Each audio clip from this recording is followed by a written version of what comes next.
Please. Thank you, Mr. President. Mr. President, there is no doubt that you are a brilliant and articulate young politicians who, beside everything, show us that you... Thank you, could you stop there? Sorry, I'm joking. I will not, actually, because you showed quite a bitterness with this cancellation. Do you think, here again with my question, do you think that those cancellations actually were produced by your action, let's say with tweeting, starting with your tweeting war, somebody would say, and later on with the scandalous performance of the Marš na Drinu, Serbian military song that offended so many people and even found Secretary General surprised with everything? Thank you. Well, I don't know if my tweeting had any effect.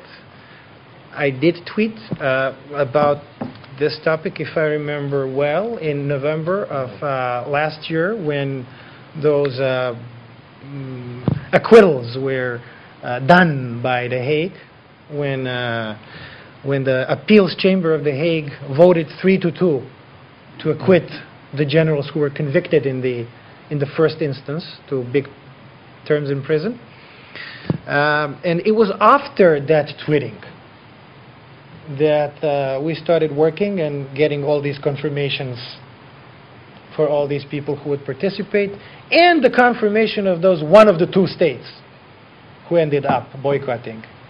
They confirmed their participation after those tweeting, how do you call it, tweeting wars in November, but those were the... Somebody would say, yeah, well, I mean... Change everything with exchange, right, exactly. That took place in November. Those confirmations came at a much later date. So I don't think that that they influenced them. People have a memory with that they didn't feel good with your tweets and with everything else. Well, they confirmed participation much afterwards. So they may, if they had difficulty with those tweets in November, I can't really understand why would they then confirm their participation in the later months. They obviously didn't have problems to the extent that they wouldn't want to participate as a result of those tweets. So my answer to you is no, I don't think so. And I must say that you said scandalous and offensive playing of the song. I must admit, Errol, that you just now deeply offended me when you called a song that is next to sacred to an entire nation an offensive and a scandalous song.